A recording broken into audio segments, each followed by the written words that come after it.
ബറക്കത്ത് കെട്ടവനായിരിക്കണമെങ്കിലേ സുബഹിക്ക് ശേഷമുറങ്ങ് പരമസുഖത്തിലേ.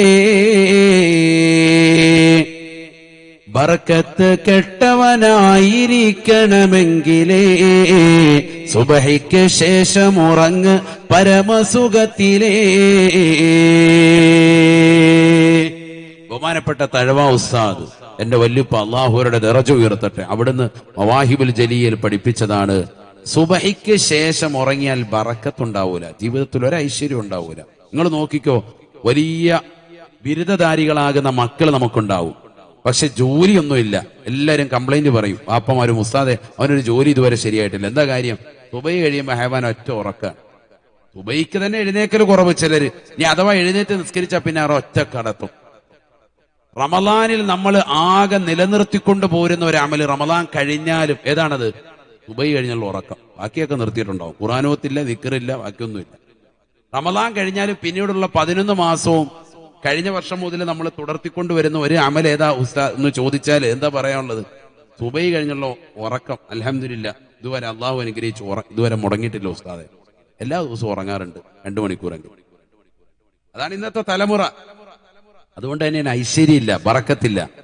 ബറക്കത്ത് കെട്ടവനായിരിക്കണമെങ്കിലേ സുബഹിക്ക് ശേഷം ഉറങ്ങ് പരമസുഖത്തിലെ എന്നാണ്. ഐശ്വര്യം ഉണ്ടാവൂല. മക്കളെയൊക്കെ ആ സമയത്ത് എഴുന്നേൽപ്പിച്ചിട്ട് പഠിക്കാനിരുത്തി. അതുകൊണ്ടല്ലേ ഖുർആൻ പഠിക്കുന്ന മക്കൾക്കൊക്കെ വേഗം ഹിഫ്ള്, സ്കൂളിലേയും കയറും. അതുപോലെ തന്നെ നമ്മൾ ആ സമയത്ത് പഠിക്കാനിരിക്കണം. രാത്രി നേരത്തെ കടക്കണം, രാവിലെ നേരത്തെ എഴുന്നേൽക്കണം. അതാണ് നമ്മുടെ വിശ്വാസികളുടെ രീതി. അങ്ങനെ തന്നെ വരണം. അള്ളാഹു തൗഫീഖ് തരട്ടെ, അള്ളാഹു തൗഫീഖ് നൽകട്ടെ.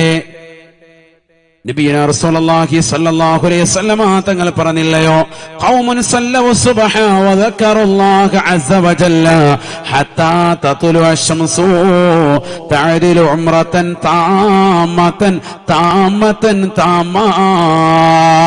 നബിയുനാ റസൂലുള്ളാഹി സ്വല്ലല്ലാഹു അലൈഹി വസല്ലമ തങ്ങൾ പറയുകയാണ്, ഒരു വിഭാഗം ആളുകൾ സുബഹി നമസ്കാരത്തിന് ശേഷം ഉദയം വരെ ദിക്റിലായി കഴിഞ്ഞോടിയാൽ, ഖൗമുൻ സല്ലവു സുബ്ഹ, സുബഹി നമസ്കാരം കഴിഞ്ഞവർ സുബഹി നിസ്കരിച്ചതിന് ശേഷം അവർ ദിക്റിലായി കഴിഞ്ഞോടുകയാണ്. മാഷാ അല്ലാഹ്, ഹത്താ തത്ലു അശ്ശംസു, സൂര്യൻ ഉദിക്കുന്നത് വരെ ദിക്റിലായി കഴിഞ്ഞോടിയാൽ, ഖുർആൻ ഓതിക്കൊണ്ട് നിലകൊണ്ടാൽ, സുബ്ഹാനല്ലാഹ് ചൊല്ലിക്കൊണ്ട് നിലകൊണ്ടാൽ, അൽഹംദുലില്ലാഹ് ചൊല്ലിക്കൊണ്ട് നിലകൊണ്ടാൽ അവന് കിട്ടുന്ന നേട്ടം എന്തെന്നറിയുമോ?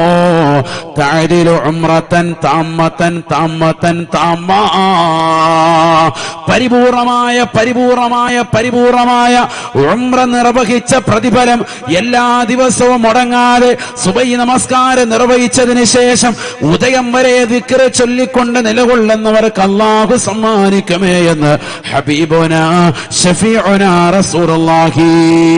കൂറ്റമ്പാറയിലുള്ള പ്രിയപ്പെട്ട സഹോദരാ സഹോദരി, എല്ലാ ദിവസവും പരിശുദ്ധമാക്കപ്പെട്ട ഹറം ഷരീഫിലെത്തി കഅബയെ വലയം വെക്കാൻ നിനക്ക് സാധിക്കില്ലായിരിക്കാം.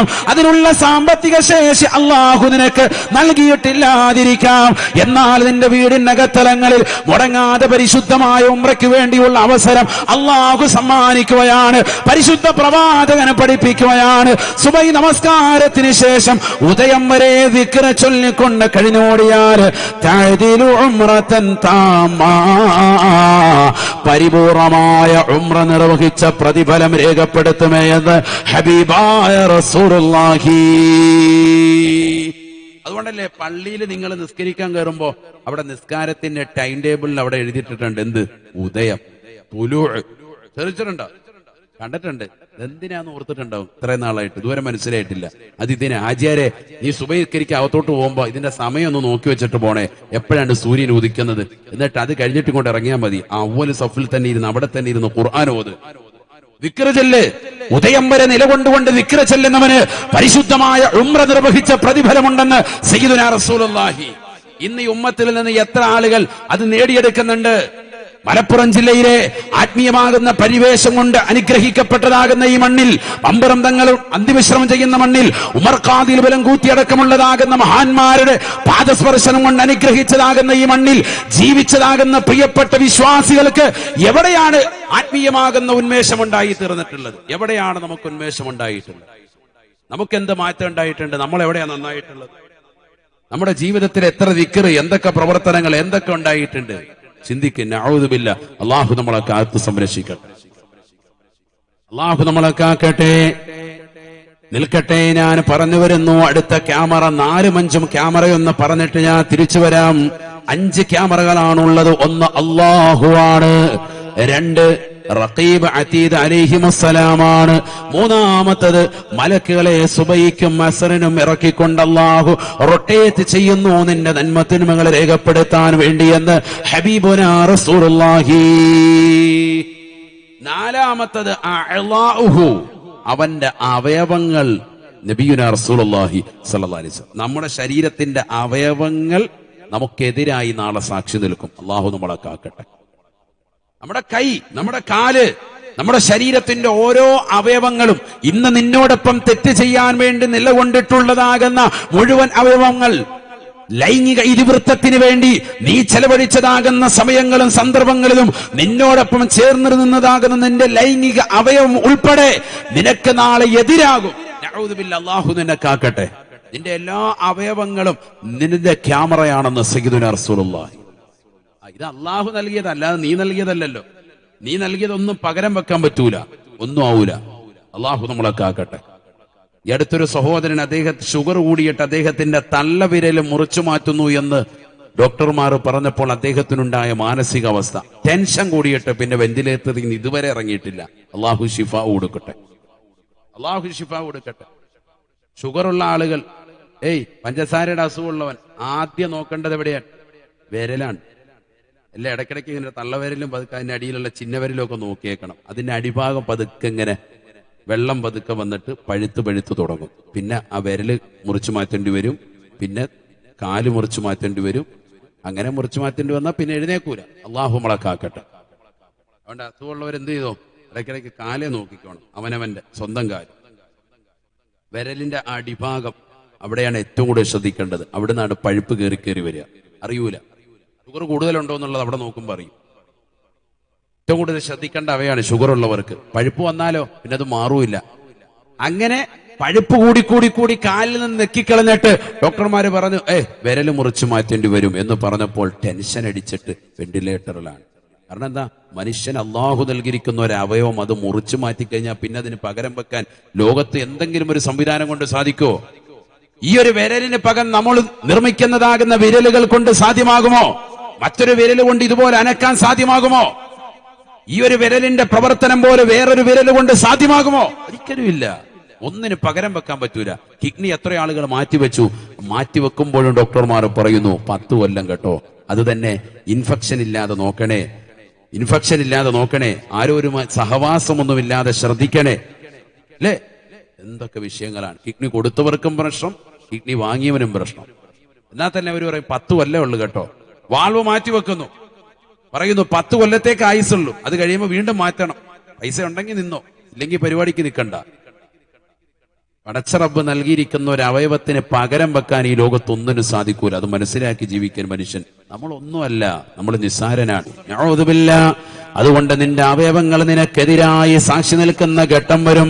ഹബീബുനാ റസൂലുള്ളാഹി അൽയൗമ നഖ്തിമു അലാ അഫ്വാഹിഹിം വതുകല്ലിമുനാ ഐദീഹിം വതശ്ഹദു അർജുലുഹും ബിമാ കാനൂ യക്സിബൂൻ.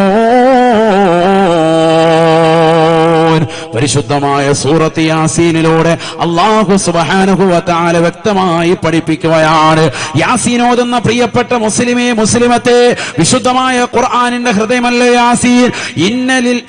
എല്ലാ വസ്തുക്കൾക്കും ഹൃദയമുണ്ട് സഹാബ. വിശുദ്ധമായ ഖുർആനിന്റെ ഹൃദയം അത് യാസീനാണ്. അല്ലാഹുവിന്റെ റസൂൽ പഠിപ്പിച്ചതാണ്.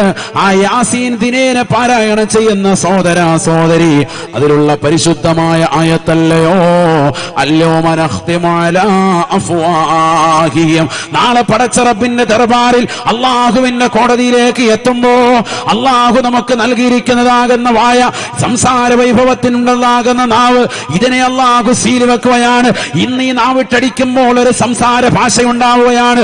ഈ മൈക്കിലൂടെ, ഈ ബോക്സിലൂടെ ആയിരങ്ങൾ അത് ശ്രവിക്കുകയാണ്. ഒരുപാട് സഹോദര സഹോദരിമാര്, റുഹേബയാൻ കുടുംബത്തിലുള്ള ഉമ്മ പെങ്ങന്മാര്, ഒരുപാട് ആളുകൾ ലൈവിലൂടെ വീക്ഷിച്ചുകൊണ്ട് നിലകൊള്ളുകയാണ്. എന്തുകൊണ്ടാണ് സംസാരം കേൾക്കാൻ സാധിക്കുന്നത്? ഈ നാവ് കൊണ്ടുള്ളതാകുന്ന സംസാരമാണ്. എന്റെ ഈ നാവ് അനക്കുന്നത് പോലെ അതിനേക്കാൾ സ്പീഡിൽ ഞാൻ എന്റെ ഈ കൈ ചലിപ്പിച്ചിട്ട് ഇതിൽ നിന്നൊരു സംസാര ഭാഷ ഉണ്ടാവുന്നില്ല. നാളെ പടച്ച റബ്ബ് അത് ഉണ്ടാക്കി തരുകയാണ്. ഖുർആൻ പറയുകയാണ്, അൽയൗമ നഖ്തിമു അലാ അഫ്വാഹിഹിം. നാളെ പടച്ച റബ്ബിന്റെ ദർബാറിൽ കത്തിച്ചൊലിക്കുന്ന സൂര്യനെ തലയ്ക്ക് മീതെ നിർത്തിക്കൊണ്ട് വിചാരണ ചെയ്യുമ്പോ, കത്തിയാള് നരകത്തെ മുന്നിൽ നിർത്തിക്കൊണ്ട് പടച്ച റബ്ബിന്റെ കോടതിയിൽ ലോകത്തുള്ളതാകുന്ന എല്ലാ വിശ്വാസിനികളും, എല്ലാ വിശ്വാസികളും, എല്ലാ നിരീശ്വരവാദികളും, എല്ലാ യുക്തിവാദികളും, എല്ലാ മതനിരാസത്തിന്റെ വക്താക്കളും പടച്ച റബ്ബിന്റെ ദർബാറിൽ കൊണ്ടുവന്ന വിചാരണയ്ക്ക് വേണ്ടി നിർത്തുമ്പോ സുബ്ഹാനല്ലാഹ്, അന്ന് ജനങ്ങളുടെ നാവിനെ അള്ളാഹു സംസാര വൈഭവം നഷ്ടപ്പെടുത്തി കളയുകയാണ്. നാവിനെന്നുള്ള സംസാരം അള്ളാഹു അന്ന് നൽകുകയില്ല. കാരണം ദുനിയാവിൽ ഈ നാവ് കൊണ്ട് ഫനാ പറഞ്ഞവനാണ്, ഈ നാവ് കൊണ്ട് ഫസാദിൽ ഏർപ്പെട്ടവനാണ്, ഈ നാവ് കൊണ്ട് കള്ള ജാമ്യം നിന്നവനാണ്. സുപ്രീം കോടതിയുടെ മുന്നിൽ പോലും മടിയില്ലാതെ, ഉളുപ്പില്ലാതെ, നാണമില്ലാതെ ജനങ്ങൾക്ക് വേണ്ടി ജാമ്യം നിന്നവനാണ്, കളവിന്റെ മേൽ ജാമ്യം നിന്നവനാണ്. നാളെ പടച്ച റബ്ബിന്റെ ദർബാറിൽ ഈ നാവ് കൊണ്ട് നിനക്ക് പ്രയോജനമില്ല. ഈ നാവ് അനക്കാൻ പറ്റൂല.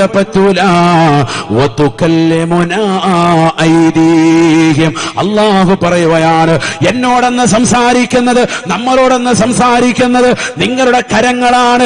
ഈ ദുനിയാവിൽ തെറ്റുകളിലേക്ക് പോയിട്ടുള്ള മനുഷ്യ, അന്യ പെണ്ണിന്റെ ശരീര ഭാഷകൾ കണ്ടുകൊണ്ട് ഇക്കിളിപ്പെടുത്തുന്നതാകുന്ന സ്വഭാവങ്ങളോടുകൂടെ ബസ്സിൽ യാത്ര ചെയ്തപ്പോ, ട്രെയിനിൽ യാത്ര ചെയ്തപ്പോ അന്യ പെണ്ണിന്റെ ശരീരത്തിലേക്ക് കരസ്പർശം അമർത്തിയിട്ടുള്ള ചെറുപ്പക്കാരെ, സഹോദരങ്ങളെ, തൗബ ചെയ്യണേ.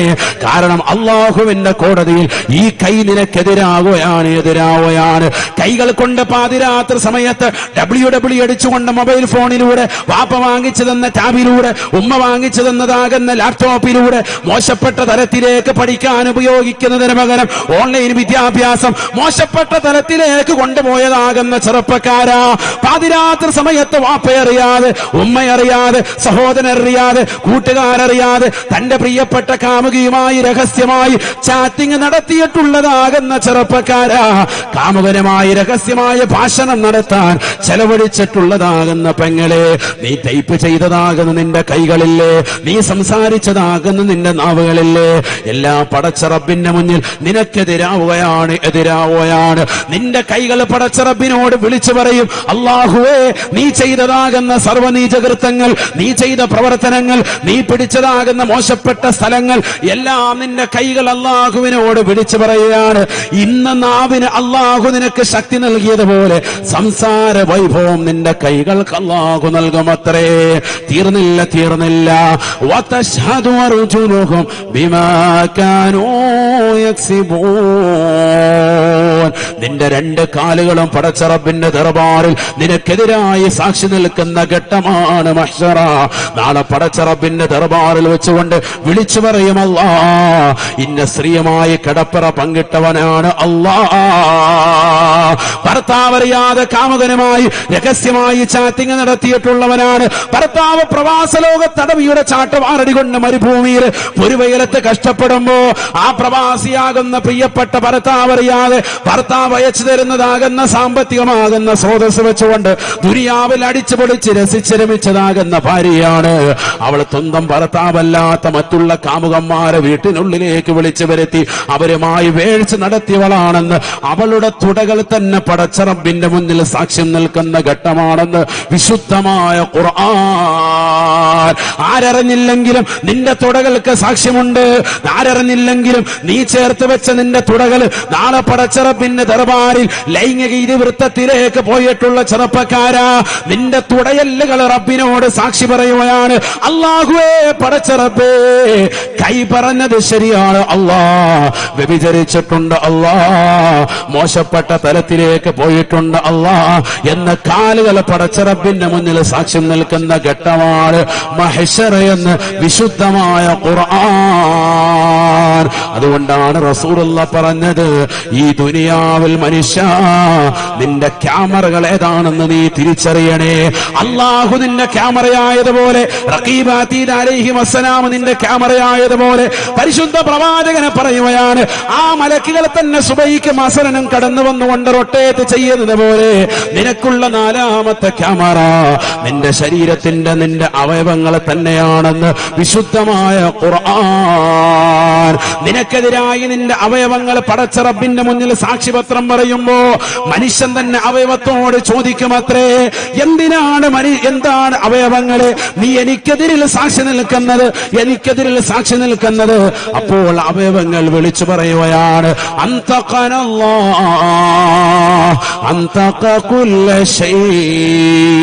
അല്ലാഹു ഞങ്ങളോട് സംസാരിക്കാനുള്ള വൈഭവം നൽകി, ഞങ്ങളോട് സംസാരിക്കാൻ പറഞ്ഞു, പറയാതിരിക്കാൻ സാധിക്കുന്നില്ല, ഞങ്ങൾ പറഞ്ഞു പോകുകയാണെന്ന് അവയവങ്ങൾ തന്നെ നാളെ വിളിച്ചു പറയുമെന്ന് വിശുദ്ധമായ ഖുർആൻ. ലിമ ശഹിദ്തും അലൈനാ, നിങ്ങൾ എന്താണ് ഞങ്ങൾക്കെതിരിൽ സാക്ഷി നിന്നത് എന്ന് മനുഷ്യൻ അവന്റെ സ്വന്തം കൈയോട് ചോദിക്കുമത്രേ. സ്വന്തം കാലിനോട് നാളെ മഹ്ശറിൽ ചോദിക്കും, നീ എന്റെ കൂടെയല്ലേ, എന്നോടൊപ്പം നിൽക്കാതെ എനിക്കെതിരായി നീ സാക്ഷി നിൽക്കുന്നത് എന്തിനാണ്? അപ്പോൾ കാല് പറയും, ഞങ്ങൾ സാക്ഷി നിന്നത് അല്ലാഹു ഞങ്ങൾക്ക് സംസാരിക്കാനുള്ള വൈഭവം നൽകി, പറയാതിരിക്കാൻ കഴിയില്ല. അല്ലാഹു സംസാര വൈഭവം നൽകി പറയാൻ പറഞ്ഞു, പറയാതിരിക്കാൻ സാധിക്കുന്നില്ല, എല്ലാം പറയും. അപ്പൊ അവയവം, നിന്റെ കൂടെ നടക്കുന്ന ഈ അവയവങ്ങൾ തന്നെ നാളെ നിനക്ക് എതിരായി സാക്ഷി നിൽക്കും എന്നാര് പറഞ്ഞു? സയ്യിദുനാ റസൂലുള്ളാഹി ആണ് പറഞ്ഞത്. നിന്റെ അവയവങ്ങൾ നിന്റെ ക്യാമറയാണ്. നീ ഇപ്പൊ ഈ പ്രവർത്തിക്കുന്നതൊക്കെ ഈ കൈ ഇങ്ങനെ സാക്ഷിയാണ്. ഈ രാത്രിയിൽ നിന്ന് WWE അടിച്ച് സണ്ണീലിയനെ കാണാൻ വേണ്ടി വെമ്പുന്നതൊക്കെ ആര് കാണുന്നുണ്ട്? എല്ലാം നിന്റെ കൈ കാണുന്നുണ്ട്. ഈ കൈയെല്ലാം അതെല്ലാം രേഖപ്പെടുത്തി വെച്ചു. നീ ടൈപ്പ് ചെയ്തതും എല്ലാം, എല്ലാ കാര്യങ്ങളും ഒക്കെ ആക്കി വെച്ചു. എല്ലാ ദിവസവും രാത്രി കയറിയിട്ട് KGF അതിന്റെ വല്ല ഉണ്ടോ അവിടെ എന്ന് പറഞ്ഞ് നോക്കിക്കൊണ്ടിരിക്കുകയാണ്. ഹൈവാൻ ഫുൾ ഇങ്ങനെ നോക്കിക്കൊണ്ടിരിക്കുക. സിനിമ ഡൗൺലോഡ് ആയോ ഇതിങ്ങനെ നോക്കിക്കൊണ്ടിരിക്കുക. ഇതൊക്കെ കൈ എന്ത് ചെയ്യുന്നുണ്ട്? ഫുൾ അടയാളപ്പെടുത്തുന്നു. അള്ളാഹു നമ്മളെ കാക്കട്ടെ. അഞ്ചാമത്തെ ക്യാമറ, ലാസ്റ്റ് ക്യാമറ, മക്കാനുഹു, നീ ചെയ്യുന്നതാകുന്ന നന്മ തിന്മകൾ ഏത് സ്ഥലത്താണോ ആ സ്ഥലം അടയാളപ്പെടുത്തുന്നുണ്ട് ആ കാര്യമെന്ന് സയ്യിദുനാ റസൂലുള്ളാഹി. അതുകൊണ്ടാണ് നമ്മളിപ്പോ ഈ വാള് പറയുന്ന ഈ സ്ഥലം, ഞാൻ ഇരിക്കുന്ന ഈ കസേര, ഈ ഭൂമി, ഈ സ്ഥലം നാളെ എനിക്ക് അനുകൂലമായി സാക്ഷി നിൽക്കും. എന്തിന്? ഇന്ന സ്ഥലത്ത് കുറ്റമ്പാറയിൽ ഇന്ന സ്കൂളിന്റെ ഇന്ന ഗ്രൗണ്ടിൽ വന്നിട്ട് ഇന്ന ഇത്ര സമയം മുതൽ ഇത്ര സമയം വരെ ഖുർആൻ ഓതി ദീൻ പറഞ്ഞു കൊടുത്തു, സാക്ഷി നിൽക്കും. നിങ്ങൾക്ക് സാക്ഷിപത്രമാണ്. നിങ്ങളിരിക്കുന്ന കസേരയും നിങ്ങളിരിക്കുന്ന ഈ സ്ഥലങ്ങളും നിങ്ങൾക്ക് അനുകൂലമായി സാക്ഷി നിൽക്കും. എന്തുകൊണ്ട്? നിങ്ങൾ ഇരിക്കുന്നത് ആത്മീയമാകുന്ന ഇൽമ നുകരാൻ വേണ്ടിയും അതനുസരിച്ചുകൊണ്ട് അമൽ ചെയ്യാൻ വേണ്ടിയിട്ടുമാണ്. നോമ്പുകാരായി ക്ഷീണിച്ച് നിലകൊള്ളുന്ന സമയത്തും ദാഹിച്ച് പരവശരാകുന്ന സമയത്ത് പോലും ചൂടേറ്റുകൊണ്ട് നിലകൊള്ളുന്ന സമയത്ത് പോലും പരിശുദ്ധമായ ദീൻ പഠിക്കാൻ വേണ്ടി നിങ്ങൾ ചെലവഴിച്ച സമയമില്ലേ? നിങ്ങൾ പള്ളിയുടെ അകത്തലങ്ങൾ നിസ്കരിക്കാൻ വേണ്ടി കടന്നു വന്നവനല്ലേ? നീ നിസ്കരിച്ച മുസല്ലകൾ നിനക്ക് അനുകൂലമായി സാക്ഷി നിൽക്കും. അതുകൊണ്ടാണ് ഓരോ 2 റക്അത്ത് കഴിയുമ്പോഴും ഒന്ന് മാറി നിൽക്കാൻ പറയുന്നത്, അല്ലേ? കേട്ടിട്ടില്ലേ അങ്ങനെ ഒരു മസല? എന്തിനാ അത്? ആ സ്ഥലങ്ങൾ നമുക്ക് അനുകൂലമായി സാക്ഷി നിൽക്കാനാണ്. ഒന്നാമത്തെ സഫും അതുകൊണ്ട് ആ സഫിന്റേതാകുന്ന വലത്തെ ഭാഗത്തിൻ്റെതാകുന്ന മഹത്വവും ഇമാമിനോട് ചേർന്ന് നിൽക്കുന്നതിന്റെ മഹത്വം കൊണ്ട് ചിലരെന്ത് ചെയ്യൂല, ഇങ്ങോട്ടും മാറൂല. കാരണം ആ ശ്രേഷ്ഠത ചിലപ്പോൾ നഷ്ടപ്പെട്ടു പോകുമെന്ന് പറയുന്നു. നമ്മൾ സുന്നത്തൊക്കെ നിസ്കരിക്കുമ്പോ പള്ളിയിൽ ചെന്നു, ളുഹറിന്റെ സുന്നത്ത്, ളുഹറിന് മുമ്പ് എത്ര റക്അത്തുണ്ട്? 4 റക്അത്ത്. മൻ സല്ലാ അർബഅൻ ഖബ്ല അൽ-ളുഹ്രി വബഅദഹു ഹറമഹുല്ലാഹു അലന്നാർ. ളുഹറിന് മുമ്പ് 4 ളുഹറിന് ശേഷം 4 ആരെങ്കിലും സുന്നത്ത് നിസ്കരിച്ചാൽ നരകീയ മോചനം അവന് ഉറപ്പാണെന്ന് ഹബീബുനാ റസൂലുള്ളാഹി. അപ്പൊ 2 റക്അത്ത് ആദ്യം നിസ്കരിച്ച് എന്നിട്ട് മാറി നിസ്കരിച്ച് 2 റക്അത്ത് കുറച്ച് അങ്ങോട്ട് മാറി നിസ്കരിച്ച്. വീട്ടിലാവുമ്പോ അങ്ങനെ ചിലപ്പോൾ പറ്റിക്കോണമെന്നില്ല. കാരണം എല്ലാ സ്ഥലവും ശുദ്ധി ഉണ്ടായിക്കോണമെന്നില്ല. ശുദ്ധി ഉണ്ടെങ്കിൽ അങ്ങനെ ചെയ്യുന്നതിൽ തെറ്റുമില്ല. അല്ലാഹു തൗഫീഖ് തരട്ടെ. വീട്ടിലെപ്പോഴും ഒരു സ്ഥലം തയ്യനായിരിക്കും. ഇപ്പൊ എല്ലാവരും ഒരു നിസ്കാര മുറിയൊക്കെ ഉണ്ടാക്കുന്നുണ്ട്. അത് നല്ലത് തന്നെയാണ്, കുഴപ്പമൊന്നുമില്ല. കാരണം നെജസൊന്നും പറ്റാത്ത രീതിക്കുള്ള ഒരു സൗകര്യമാകുന്ന ഒരു റൂം സൗകര്യം പലപ്പോഴും സ്ത്രീകൾ ആ കാര്യം ശ്രദ്ധിക്കാറില്ല. സ്വഹാബത്തിനോട് നബിതങ്ങൾ സ്വഹാബത്ത് പറഞ്ഞിട്ടുണ്ടല്ലോ, കാന യഅ്മുറുനാ ബിൽ മസാജിദി അൻ നസ്നഅഹാ ഫി ദിയാരിനാ വനുസ്ലിഹ സുൻഅതഹാ വനുതഹിറഹാ. ഞങ്ങളെ വീട്ടില് ഒരു പള്ളി ഉണ്ടാക്കുന്നതിന് നബിതങ്ങൾ ഞങ്ങളോട് എപ്പോഴും കൽപ്പിക്കുമായിരുന്നു. എന്ന് പറഞ്ഞാൽ പള്ളി ഉണ്ടാക്കുക എന്ന് പറഞ്ഞാൽ വലിയ പള്ളി ഉണ്ടാക്കി ഒരു കൊടിയും കയറ്റിയിട്ട് വലിയ സിന്ദാബാദ് വിളിച്ചു വയ്ക്കാനല്ല, മറിച്ചെന്താ ഫിത്ന ഉണ്ടാക്കാനല്ല, വീട്ടിനുള്ളിൽ ഒരു നിസ്കാരമുറി റെഡിയാക്കാൻ നബിതങ്ങൾ ഞങ്ങളോട് പറഞ്ഞിരുന്നു. അന്ന് അക്കാലഘട്ടത്തിൽ 1400 വർഷം മുമ്പ്. എന്നിട്ടോ അത് നല്ല വൃത്തിയായി സൂക്ഷിക്കുക, അവിടെ നല്ല ശുദ്ധിയായി സൂക്ഷിക്കുകയും ചെയ്യണമെന്ന് ആര് ഞങ്ങളോട് കൽപ്പിച്ചിരുന്നു? നബിതങ്ങൾ ഞങ്ങളോട് പറഞ്ഞിരുന്നു. ഞങ്ങൾ അങ്ങനെ ചെയ്യുകയും ചെയ്യുമായിരുന്നു. അന്ന് മുതൽ ഇന്നും അൽഹംദുലില്ലാ വീടൊക്കെ വിപുലീകരിക്കുന്നവരൊക്കെ ഒരു നിസ്കാരമുറിയൊക്കെ കൊണ്ടുവരുന്നുണ്ട്, നല്ലത് തന്നെയാണ്. പക്ഷെ മറ്റുള്ള സ്ഥലങ്ങൾ ശുദ്ധിയായിരിക്കണം, വീട് എപ്പോഴും ശുദ്ധിയാകണം. അത് ഈമാനിന്റെ ഭാഗത്തിൽപ്പെട്ടത് തന്നെയാണ്. ഒരു കുട്ടി മൂത്രം ഒഴിച്ചു കഴിഞ്ഞാൽ എന്ത് ചെയ്യണം? ആദ്യം ഒരു ഉണങ്ങിയ തുണി കൊണ്ട് ആ മൂത്രം അങ്ങോട്ട് വടിച്ച് ആദ്യം എടുക്കണം. പലപ്പോഴും ചില സഹോദരിമാർ അവിടെ കൊണ്ടുവന്നിട്ട് വെള്ളം ഇങ്ങോട്ട് പാരും ഒന്നായിട്ട്, അതോടെ ബാക്കിയുള്ള സ്ഥലം കൂടെ ഹറാബ്. അല്ലെങ്കിൽ ഒരു നനഞ്ഞ തുണിയായിട്ട് ഇങ്ങോട്ട് വന്നിട്ട് ഒന്നായിട്ട് 2 പിടുത്തം. അങ്ങനെയല്ല വേണ്ട, ഒരു ഉണങ്ങിയ തുണിയായിട്ട് വന്നിട്ട് ആ അയിനും നജസ, കട്ടിയുള്ള നജസ ആദ്യം എടുക്കുക. അത് കാഷ്ടമാകട്ടെ മൂത്രമാകട്ടെ അതിങ്ങ് വടിച്ചെടുക്കുക. എന്നിട്ട് പിന്നീട് വീണ്ടും ഒരു അല്പം വെള്ളം ഒഴിച്ചിട്ട് വീണ്ടും വടിക്കുക. വീണ്ടും മൂന്നാമത് ഒരു അല്പം വെള്ളം ഒഴിച്ചെടുത്ത് ക്ലിയറായി, നല്ല റാഹത്ത്. ഒക്കെ മസല എത്രയോ റാഹത്താണ്. ആ ഭാഗം ഒന്നും പ്രശ്നമില്ലാത്ത രീതിക്ക് നല്ല വൃത്തിയായിട്ട് ചെയ്യാൻ പറ്റും. അതൊക്കെ ശ്രദ്ധിക്കണം നമ്മൾ. ഒരു നനഞ്ഞ തുണിയിട്ട് ഒന്നായിട്ട് ഇങ്ങനെ ചെയ്യാൻ പാടില്ല. അപ്പൊ വീട്ടിൽ നിസ്കരിക്കുന്നതിനുള്ള സൗകര്യം ഉണ്ട് എങ്കിൽ മാറി മാറി സ്ഥലങ്ങൾ വെക്കുന്നതുകൊണ്ട് പ്രശ്നമില്ല, നല്ലത് തന്നെയാണ്, നല്ലത് തന്നെയാണ്. എന്തിന്? ഈ സ്ഥലങ്ങളൊക്കെ നമുക്ക് അനുകൂലമായി സാക്ഷി നിൽക്കും. നമ്മൾ ചെയ്യുന്ന തെറ്റുകൾ, നീ ഒരു തിയേറ്ററിൽ പോയിരുന്നു കൊണ്ടൊരു പടം കാണുമ്പോ ആ സ്ഥലം നിനക്ക് എതിരായി സാക്ഷി നിൽക്കാൻ, നിനക്കെതിരായി സാക്ഷ്യപത്രമാവുകയാണ്. എത്രയോ ചെറുപ്പക്കാരാണ് ഈ വിശുദ്ധമായ റമദാൻ മാസത്തിൽ പോലും KGF 2 ഇറങ്ങിയപ്പോഴും മോശപ്പെട്ട സിനിമകൾ കടന്നു വന്നപ്പോഴും ഒക്കെ തിയേറ്ററിൽ പോയിരുന്നു കൊണ്ട് കണ്ടതാകുന്ന മുസ്ലിം ചെറുപ്പക്കാര് നാമധാരികൾ എത്ര ആളുകളാണ്. മുമ്പൊന്നും റമദാനിൽ ഒരു പുതിയ ബ്രഹ്മാണ്ഡ ചിത്രങ്ങളൊന്നും റിലീസ് ചെയ്യാൻ തയ്യാറാകില്ലായിരുന്നു. എന്താ കാര്യം? കാരണം ഈമാനിന്റെ മക്കൾ കാക്കാമാര് വരൂല എന്നവർക്കൊരു ബോധം ഉണ്ടായിരുന്നു. ഇപ്പൊ അവരത് റിലീസ് ചെയ്യാൻ തുടങ്ങി. മുമ്പ് എപ്പോഴാ റിലീസ് ചെയ്യാ? പെരുന്നാളിന് അല്ലെങ്കിൽ വെള്ളിയാഴ്ച ദിവസം. കാരണം ഏറ്റവും കൊടിയ ശൈത്താനെ കിട്ടണം, എന്നാലേ ഉള്ളു പടം വിജയിക്കുള്ളൂ. അതിനാണ് വെള്ളിയാഴ്ച ദിവസം റിലീസ് വെക്കുന്നത്. തെറിച്ചിട്ടില്ലേ? പറഞ്ഞത് ശരിയല്ലേ? ഞാൻ പറഞ്ഞത് ശരിയാണെന്ന് അഭിപ്രായമുള്ളവരെന്ന് കൈ ഉയർത്തിക്കും. തിയേറ്ററിൽ പോകുന്നവരുടെ എണ്ണം കിട്ടും. അതല്ലേട്ടെ വെറുതെ പറഞ്ഞു. അള്ളാഹു നമ്മളെ സാലിഹ്യങ്ങൾ ചേർക്കണം. ശരിയല്ലേ? വെള്ളിയാഴ്ച ദിവസം, അതുപോലെ തന്നെ പെരുന്നാളിന്റെ ദിവസം റിലീസ് ചെയ്യുന്നത്, പടങ്ങളൊക്കെ റിലീസ് ചെയ്യുന്നതെന്നാ. അതിന്റെ സംഭവം ഭയങ്കര ബറക്കത്തുള്ള ദിവസമായതുകൊണ്ടാണോ? അത് നോക്കിയിട്ട് ഒരു റിലീസ് ചെയ്യാണോ? ആ ബറക്കത്ത് ഉദ്ദേശിച്ച് ഒന്നുമല്ല. നമ്മുടെ കൗമ വരണം, എന്നാലേ ഇത് വിജയിക്കുള്ളൂ. ഇപ്പൊ ഇത് റമദാന് തന്നെ റിലീസ് ചെയ്യാം. റമദാൻ 10-ന്, റമദാൻ 15-ന് നല്ല രാവ് നോക്കി റിലീസ് ചെയ്യാം. എന്താ കാര്യം? എന്നാലും നമ്മുടെ ടീമുകൾ വരുമെന്നേ, നല്ല കൊടിയ ശൈത്താന്മാരുണ്ട്, അമാര് വരുമെന്ന് അവർക്കറിയാം. അതുകൊണ്ട് എന്താ ഈ 550 കോടി കളക്ഷൻ നേടിയിരിക്കുകയാണ് വളരെ കുറഞ്ഞ ദിവസം, 5 ദിവസം കൊണ്ട് ഒരു സിനിമകൾ. 550 കോടി രൂപ. കോടികൾക്കൊന്നും ഒരു പ്രശ്നമില്ലാത്ത കാലഘട്ടം. മുമ്പ് 100 കോടി വന്നപ്പോഴേ തന്നെ ഇളകി മറിഞ്ഞ ആളുകളുണ്ട് ഇവിടെ. 550 കോടി രൂപ. ഇതൊക്കെ എവിടെ നിന്നാണ്? ആരുടെ പൈസയാണ്? ആരുടെ പൈസയാണ്? ദീനുള്ള വ്യക്തികളാണ് നമ്മളൊക്കെ. എന്നിട്ട് എവിടെയാണ് പൈസ ചെലവഴിക്കുന്നത്? അതും റമദാനിൽ. റമദാനിൽ അല്ലാഹു നീ കാക്കണേ അല്ലാ.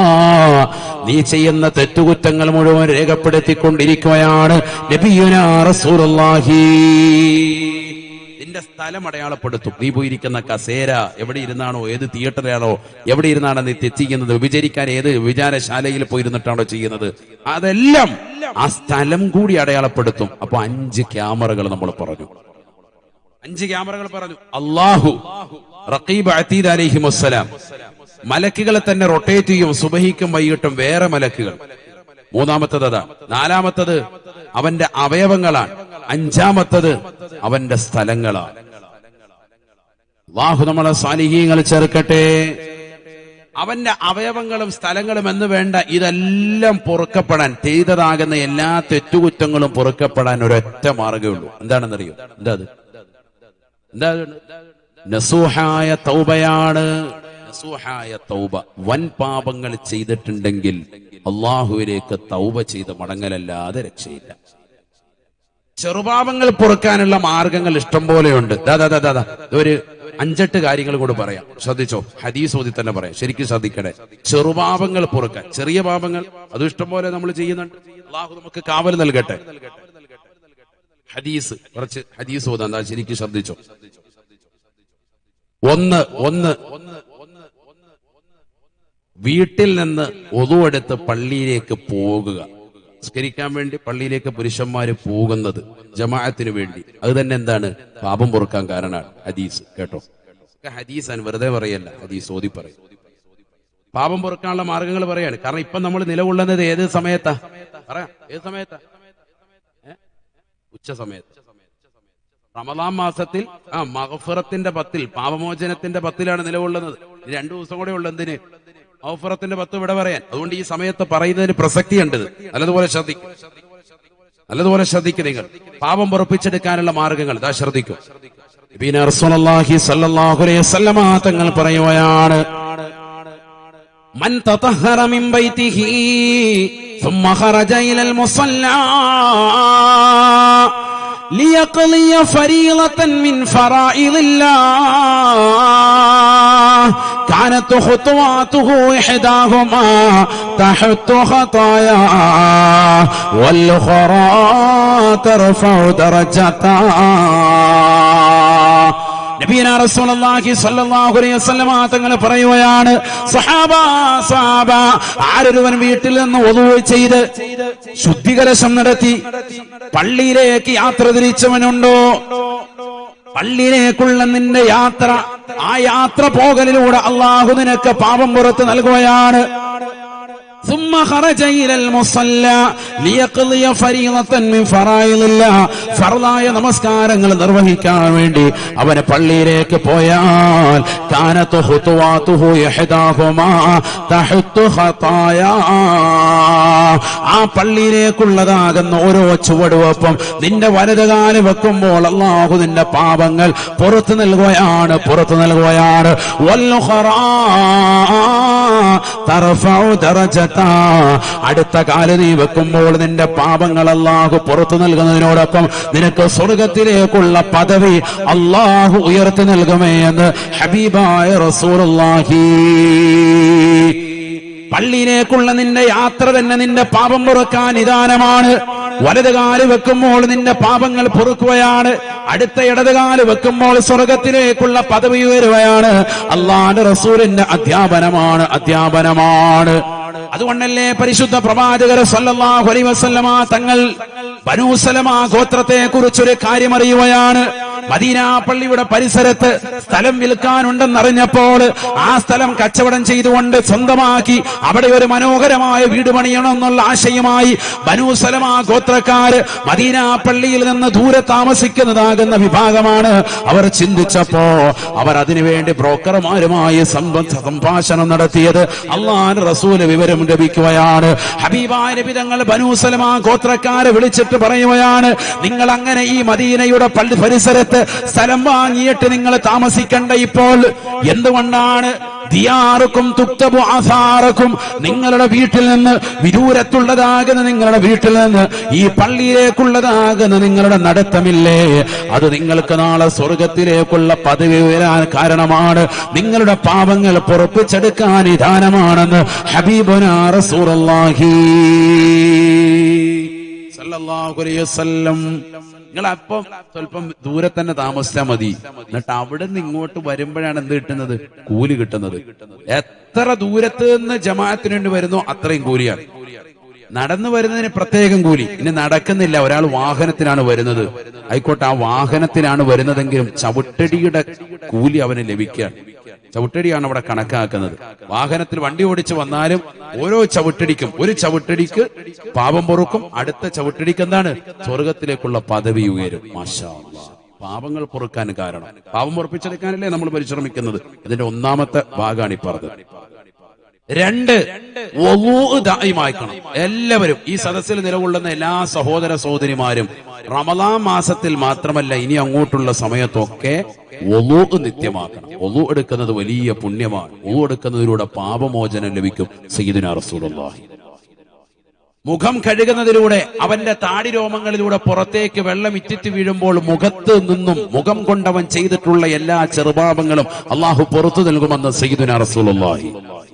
കൈ രണ്ടും മുട്ടുൾപ്പെടെ കഴുകുമ്പോൾ അവന്റെ വിരലിലൂടെ പുറത്തേക്ക് തെറിക്കുന്നതാകുന്ന വെള്ളം, അതിലൂടെ അവന്റെ കൈകൾ കൊണ്ടവൻ ചെയ്തതാകുന്ന ചെറുപാപങ്ങൾ പൊറുക്കുമെന്ന് സയ്യിദുനാ റസൂലുള്ളാഹി. കാല് രണ്ടും റാഹത്തായിട്ട് നെര്യാണിക്ക് മുകളിൽ കയറ്റി കഴുകുമ്പോ ആ കാലുകൊണ്ട് അവൻ ചെയ്തിട്ടുള്ളതാകുന്ന ഏതെല്ലാം പാപങ്ങളുണ്ടോ ആ ചെറുപാപങ്ങളൊക്കെ പുറത്തു നൽകുമെന്ന് സയ്യിദുനാ റസൂലുള്ളാഹി.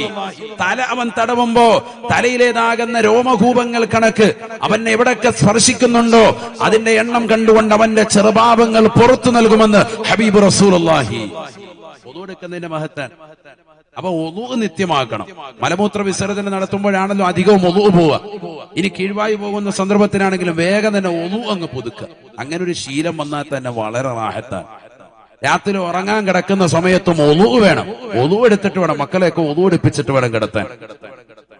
അങ്ങനെ വേണം, അതൊരു ശീലമാക്കണം. നമ്മൾ കിടക്കയിരിക്കണം. അവിടെ ഇരുന്നിട്ട് ഫാത്തിഹ സൂറത്ത്, ആയത്തുൽ കുർസി, ആമന റസൂലു, സൂറത്തുൽ ഇഖ്ലാസ്, ഖുൽ ഹുവല്ലാഹു അഹദ്, ഖുൽ അഊദു ബിറബ്ബിൽ ഫലക്, ഖുൽ അഊദു ബിറബ്ബിൻ നാസ്, ഇത്രയും സൂക്തങ്ങൾ ഊതി കൈവെള്ളയിൽ ഊതി ഇശ്ഫി ഊതിയിട്ട് തല മുതൽ ഇങ്ങനെ തടവണം, കാലുവരെ തടകണം. എല്ലാ അമലും ചെയ്യും, പള്ളി വരും, നിസ്കരിക്കും, സക്കാത്ത് കൊടുക്കും, ഹജ്ജ് ചെയ്യും, ഒക്കെ ചെയ്യും. പക്ഷെ കിടക്കയിലോട്ടം കൊണ്ട് കയറിയാൽ പിന്നെ ഇത് ചെയ്യൂല. ഇക്കാളുകൾ വേഗം ഉറങ്ങണം. എല്ലാം ചെയ്യുന്ന ആളാണ്, വലിയ കുത്തുബാണ്, വലിയ കുത്തുബില്ല കത്താബാണ്, എല്ലാ അമലും ഉണ്ട്. പക്ഷെ കിടക്കയിലേക്ക് വന്നിട്ട് ഈ പണി മാത്രം മിക്ക ആളുകൾക്ക് മടിയാ. കിടക്കാൻ അങ്ങോട്ട് വരുമ്പോ ഒരു മൊബൈൽ ഫോണും പിടിച്ചങ്ങ് തിരിയാണ്. അതിനോടൊപ്പം തന്നെ മൊബൈൽ ഫോൺ കൊണ്ട് വേണമെങ്കിൽ ശരീരം മുഴുവൻ തടകാ ഉസ്താദ്. അങ്ങനെയാണോ കുഴപ്പമില്ല, അത്ര അവസ്ഥയിലേക്ക് ഏറെ ഹാല. അള്ളാഹു നമ്മളാക്കട്ടെ. കിടക്കയിലോട്ടിരുന്ന് ഒന്നുകൂടി വരിക, എന്നിട്ട് കിടക്കയിലിരുന്ന് ഫാത്തിഹ. നബി സല്ലല്ലാഹു അലൈഹി വസല്ലമ തങ്ങൾ പറയുന്നു, കുഫീത വ വുഖീത, നിനക്കെല്ലാ കാവലിനും അത് മതിയാകുന്നതാണ്, നിനക്ക് പരിപൂർണമായ സംരക്ഷണം നൽകുന്നതാണെന്ന് ഹബീബുനാ റസൂലുള്ളാഹി. നേരം വെളുക്കുന്നവരെ ഒരു പ്രശ്നം ഉണ്ടാവില്ല. ചില ഉമ്മമാര് പറയും, മക്കള് കിടത്തിയിട്ടില്ല, നേരം വെളുക്കുന്നവരെ കരച്ചിലായിരുന്നു, ഒച്ചയും ബഹളമായിരുന്നു. ഒന്നും ഉണ്ടാവൂല. നിങ്ങൾ നിങ്ങളുടെ മേത്ത് ആദ്യം ഈ പറഞ്ഞ പോലെ ചെയ്യണം. ഇത് നിസ്കാരമൊക്കെ ഉള്ളവരുടെ കാര്യം പറഞ്ഞോട്ടെ. കരിക്കത്തും ഇല്ല, ഒന്നുമില്ല. എന്നിട്ട് വൈകിട്ടാകുമ്പോ ഒരു ഫാത്തിഹ ഓതി നെഞ്ചത്തൂതുകയാണ്. ശൈത്താൻ പിന്നെ ഇറങ്ങത്തുണ്ടാവില്ല. അങ്ങനെയല്ല പറഞ്ഞു. നിസ്കാരവും മറ്റു വിഭാഗത്തുകളും ഒക്കെ ഉള്ള വ്യക്തിയാണ് ഈ പറയുന്നത്. അവൻ കിടക്കയിലേക്ക് വന്നിരുന്നിട്ട് എന്ത് ചെയ്യാ, ഇങ്ങനെ ഊതിയിട്ട് തല മുതൽ ഇങ്ങനെ ആദ്യം തടയുക, എന്നിട്ട് രണ്ടാമത് റിപ്പീറ്റ് ചെയ്ത് തോതുക. എന്നിട്ട് മക്കള് അവരെ വിളിച്ചിട്ട് മക്കളെ എന്ത് ചെയ്യുക, നമ്മുടെ കൈവെള്ളയിൽ തന്നെ ഊതിയിട്ട് ആ മക്കളെ കൊണ്ട് ഇങ്ങനെ മക്കളുടെ ശരീരത്തിൽ തടയി കൊടുക്കുക. ചെറിയ മക്കളുടെ സെപ്പറേറ്റ് ഓതണം. ചിലർ ഉടായിപ്പണി, എല്ലാത്തിനും അങ്ങനെയാണ്. സൂറത്തുൽ ഇഖ്ലാസ് 3 ഓതിയിട്ട് വാപ്പാക്ക് 10 ഓതി എന്ന് പറയുന്ന കൗമാൻ. അങ്ങനെയല്ല, അങ്ങനെയാണല്ലോ ഉള്ളതെന്ന്. അങ്ങനെയല്ല, എല്ലാത്തിനും നമ്മൾ ഷോർട്ട് നോക്കരുത്. അവിടെ പൂർണ്ണമായി ഓതണം. പൂർണ്ണമായി ഓതിയിട്ട് കൈവെള്ളയിൽ ഊതിയിട്ട് അവരുടെ തലയിൽ മുതൽ കാലുവരെ മക്കൾക്ക് തടയി കൊടുക്കും. നിങ്ങൾ അങ്ങനെയൊന്നും ചെയ്തു നോക്കിയേ, നേരം വെളുക്കുന്നവരെ സുഖമായിട്ട് ഉറങ്ങാൻ പറ്റും.